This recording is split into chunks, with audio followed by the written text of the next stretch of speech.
हिंदी साहित्य में आदिकाल को बहुत अच्छे से डिटेल में पढ़ चुके थे क्या? नहीं? वेरी गुड, ये हुई ना बात। ऐसे काहे हंसते हो भैया? आगे आज हम हिंदी साहित्य में पढ़ेंगे भक्ति काल को बहुत बिंदास तरीके से। ये सब चीज हमने पढ़ ली थी, तो आज हम पढ़ने वाले हैं क्या? आदिकाल तो पढ़ लिया, आज हम भक्ति काल को पढ़ने वाले हैं। किसको पढ़ने वाले हैं? भक्ति काल को। डिंगल और पिंगल शैली बहुत अच्छे से पढ़ाई थी आपको डिटेल में, शायद पल्ले पढ़ी हो। पल्ले तो पढ़ी होंगी ना आपको, पल्ले नहीं पढ़ेंगे तो काम कैसे चलेगा? चलो, तो आज हम स्टार्ट करते हैं अपना भक्ति काल। क्या स्टार्ट करते हैं? भक्ति काल का जो समय था वो बताया था हमारे महान आदमियों ने कि 1350 से लेकर 1650 तक। कहां से कहां तक बताया था? 1350 से, इसको पूर्व मध्य काल कहते थे। आचार्य रामचंद्र शुक्ल जी ने पूर्व मध्य काल कहा था, ठीक है ना। अब इसको भक्ति काल क्यों कहा गया? रीजन क्या है इसका? क्योंकि इस काल में भक्ति भावना की प्रधानता हमें देखने को मिली है। इस काल में क्या देखने को मिला हमें? भक्ति भावना की। इसलिए हम इसको क्या कहते हैं? क्या कहते हैं? Very good. स्वर्णयुग क्यों कहा जाता है? भक्ति काल को स्वर्णयुग क्यों कहा जाता है? तो साफ साफ इस काल में भक्ति भावना का उत्कर्ष हुआ, ईश्वर के प्रति प्रेम, समर्पण और मानवता का भाव प्रकट हुआ, इसलिए इसको स्वर्णयुग कहते हैं। पूछा जाता है हिंदी साहित्य का स्वर्णयुग किस काल को कहा जाता है? तो डायरेक्ट आंसर बताना कि भक्ति काल को कहा जाता है। एक नंबर क्लियर है, वो ये आता है पेपर में, ठीक है ना। बात समझ में आई नहीं आई? इस काल को दो भागों में बांटा है। कितने भागों में बांटा है? एक तो निर्गुण और दूसरा सगुण। पहला कौन सा है और दूसरा कौन सा है? कौन सा है? जो निर्गुण भक्ति शाखा है, इसमें भगवान को माना गया था निराकार। क्या माना गया था? मतलब भगवान का कोई एक आकार नहीं है, भगवान कण कण में निवास करते हैं, भगवान हर जगह निवास करते हैं, मंदिर जाने की जरूरत नहीं है, चाहे यहाँ बैठ जाओ भगवान की, बस अंदर से मन से तुम्हारे आस्था सही होनी चाहिए, भावना होनी चाहिए। अगर आपकी भावना सही है तो भगवान आपको वहीं मिल जाएंगे, मंदिर जाने की जरूरत नहीं पड़ेगी। ऐसे व्यक्ति किसके अंतर्गत आ जाते हैं? निर्गुण निराकार के अंतर्गत। जो भगवान को एक मूर्ति में नहीं देखते, उनका मतलब है कि निर्गुण और निराकार, मतलब इनका एक गुण नहीं है ना एक आकार है इनका। सिंपल तरीके से तुम्हें बताऊं, इनके कई आकार हैं, कई रूप हैं, इसलिए भगवान को निर्गुण निराकार माना गया था। उनका माना गया था कि भगवान का कोई रूप ही नहीं है, भगवान तो हर एक कण में निवास करते हैं, हर एक मनुष्य में निवास करते हैं, हर एक जगह निवास करते हैं। तो ऐसे व्यक्ति जो भगवान को निर्गुण निराकार मानते थे, वो निर्गुण भक्ति शाखा के अंतर्गत आ जाते। किसके अंतर्गत आ जाते थे?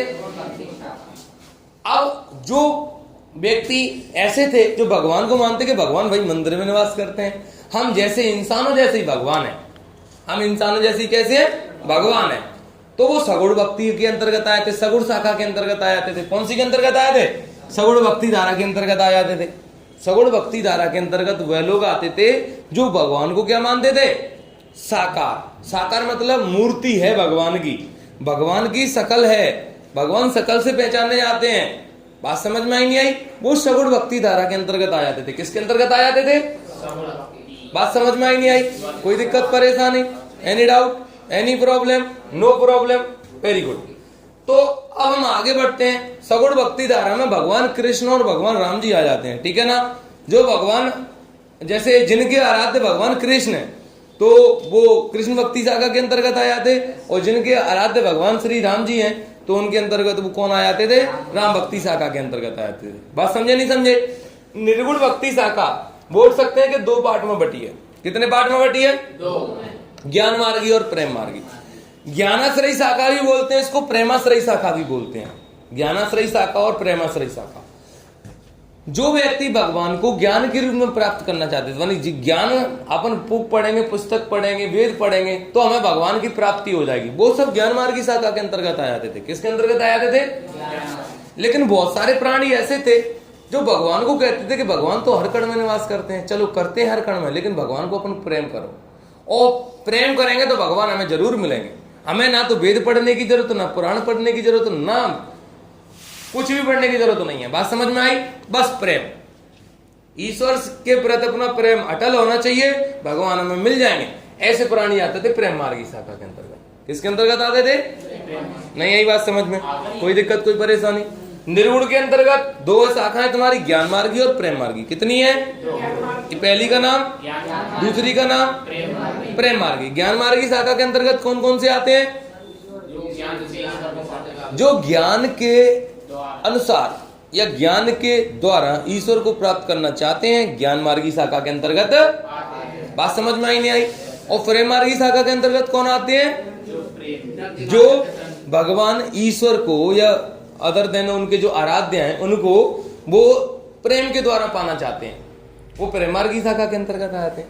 इसके अंतर्गत हमारे संत काव्य आ जाते हैं, इसके अंदर सूफी काव्य आ जाते हैं। सिंपल तरीके से ईश्वर को ज्ञान और सत्य के द्वारा प्राप्त करने की भावना ज्ञान मार्गी शाखा के अंतर्गत आते हैं।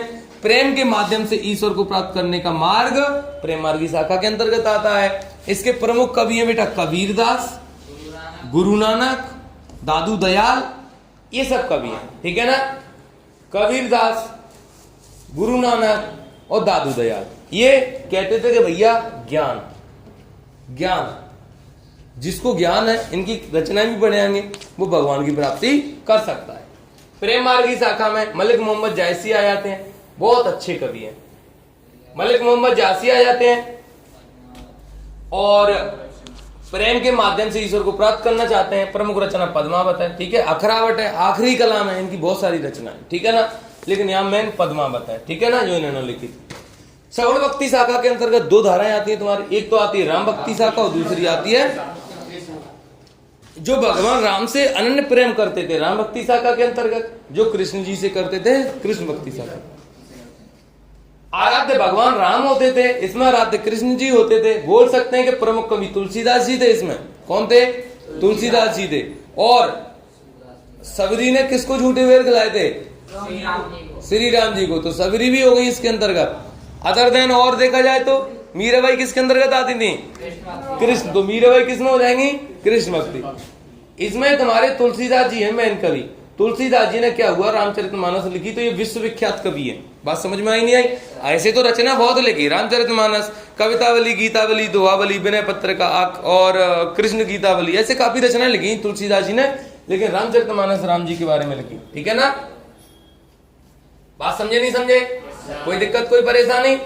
आगे कृष्ण भक्ति शाखा के अंतर्गत कौन आता था बेटा? कृष्ण भक्ति शाखा के अंतर्गत आपके आ जाते थे सूरदास जी और मीराबाई, ठीक है ना। सूरदास जी ने सूर सागर, सूर सारावली और साहित्य लहरी ये सब रचनाएं लिखी हैं। और भगवान कृष्ण के छोटी छोटी पंक्तियां आपने पढ़ी होंगी कि मैया मोरी मैं नहीं माखन खायो, पढ़ी नहीं पढ़ी? क्या बोलते हैं? मैया मोरी मैं नहीं माखन खायो, मुझे दाऊ बहुत खिजायो, उस ग्वाल वाल सब सखा मिले, बरस बराप जैसे मुख लपटायो। बोलते नहीं बोलते? बात समझ में आई? उन्होंने जबरन मेरे मुंह से ये माखन लपेट दिया, मैंने माखन नहीं खाया। बात समझ में आई? पंक्ति इनकी बहुत अच्छी लगती है पढ़ने में। सूरदास जी बचपन से ही अंधे थे। क्या थे? बचपन से अंधे थे, लेकिन फिर भी इन्होंने इतनी रचनाएं लिखी, आज विश्वविख्यात कवि हैं। बात समझ रहे नहीं समझ रहे? विश्व में विख्यात कवि है। यहां तक बात समझ में आई? हाँ, अब बताओ भक्ति काल को कितने भाग में बांटा गया है? कितने भाग में बांटा गया है? सबको बोलना है। कितने भाग में बांटा गया है? बेटा भारती पढ़ ले, बेटा पढ़ ले। हाँ, भक्ति काल को कितने भाग में बांटा गया? पहला, दूसरा, निर्गुण भक्ति धारा को कितने भाग में बांटा है? कितने? कौन कौन सी? Very good. और सगुण भक्ति धारा को राम भक्ति और गुड गुड। अब मेरे को बताओ ज्ञान मार्ग की शाखा कौन सी होती थी? जो ईश्वर को। और प्रेम मार्ग की शाखा कौन सी होती थी? गुड। राम भक्ति शाखा जो भगवान, जिनके भगवान राम आराध्य थे, वो राम भक्ति शाखा के अंतर्गत, और जिनके भगवान कृष्ण आराध्य वो। क्या यहाँ तक समझ में आया? हम आगे बढ़े, कोई डाउट तो नहीं है? Any doubt, any problem? No problem. तो लो अब आगे सुनो। भक्ति काल की हमें विशेषताएं और रचनाएं काफी पूछी जाती हैं। क्या पूछी जाती हैं? विशेषताएं। तो विशेषताएं यहां से अगर हमारे पेपर में आती है तो हमें बढ़िया आंसर देना है। कि इसमें भक्ति भावना की प्रधानता देखने को मिली, पहली विशेषता। तभी तो इसका नाम भक्ति काल पड़ा है। क्या देखने को मिली? भक्ति भावना की प्रधानता देखने को मिली। गुरु की महत्ता देखने को मिली कि गुरु ही भगवान का मार्ग हमें बताता है, जिससे हम भगवान की प्राप्ति कर लेते हैं। तो इसमें गुरु को स्थान उच्च माना गया। क्या माना गया? गुरु जी का स्थान, गुरु को ज्ञान की प्राप्ति का मार्गदर्शन और ईश्वर तक पहुंचने का साधन माना गया। गुरु अगर आशीर्वाद दे दे और तो हम भगवान तक पहुंच सकते हैं, इसलिए इसमें गुरु जी को महत्व ज्यादा दिया गया था, गुरु को बड़ा माना गया था। सादा जीवन, उच्च विचार इसमें देखने को मिले। व्यक्ति बिल्कुल सिंपल तरीके से रहते थे, लेकिन विचार उनके उच्च होते थे। समझ रहे हो नहीं समझ रहे हो? विचार कैसे होते थे? उच्च। बात समझे नहीं समझे? भाषा की विविधता देखने को मिली इसमें। ब्रज भाषा, अवधी, खड़ी बोली आदि, पंजाबी आदि भाषाएं इस समय में भक्ति काल में देखने को मिली। क्योंकि पंजाबी देखने को मिली, तो आपने अभी देखा था इधर पंजाबी जो भाषा में देखने को मिली, तो गुरु नानक जी इसमें देखने को मिली है। तो कौन सी भाषा देखने को मिली? पंजाबी। ये भाषाएं सब हमें देखने को मिली। श्रृंगार रस की प्रधानता देखने को मिली। श्रृंगार मतलब प्रेम होता है, प्रेम की प्रधानता होगी, बस श्रृंगार की तो प्रधानता होगी ही होगी। बात समझे नहीं समझे? कोई दिक्कत परेशानी? तो ये विशेषताओं को अच्छे से याद कर लेना, पेपर में डायरेक्ट पूछी जाती हैं। भक्ति काल की विशेषताएं लिखिए तो आपको डायरेक्ट लिखना पड़ेगा 2 नंबर में, 2 से 3। बात समझे नहीं समझे? कोई दिक्कत परेशानी? अब इसके रचनाकार और रचनाएं आती हैं। इन रचनाकारों को, रचनाओं को हमें पढ़ना अति आवश्यक है, तो हम पढ़ते हैं आगे, ठीक है ना। पहले आते हैं कबीरदास। कबीरदास की रचना है बीजक। क्या नाम है? सूरदास जी के सूर सागर, सूर सारावली और साहित्य लहरी, ठीक है। सुंदरदास की है सुंदर विलास।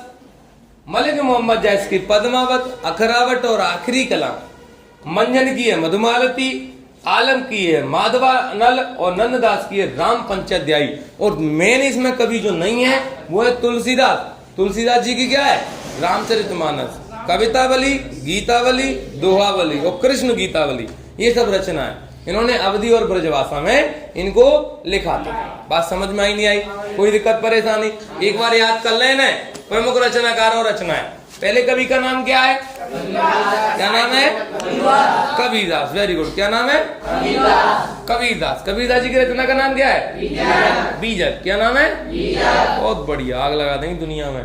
दूसरी का, दूसरे कवि का नाम सूरदास जी की रचना है। दूसरी रचना सूर सारावली। क्या है? और तीसरी रचना साहित्य लहरी। क्या नाम है? Very good. अगले आते हैं कौन? सुंदरदास की क्या है? और मलिक मोहम्मद जैस की पद्मावत। कौन सी है? पद्मावत, अखरावट और आखिरी कलाम, ठीक है। आगे मंजन की क्या है? बोलो। आलम की, वेरी गुड। नंददास की, ये हुई ना बात, आग लगा देंगे दुनिया में, टेंशन मत लेना, बस आप तो पढ़ते रहोगे, ठीक है। आगे चले। हाँ चलो, इतनी बात समझ में आई नहीं आई? कोई दिक्कत कोई परेशानी? चलो तो इसको पढ़ लो 1 मिनट अच्छे से।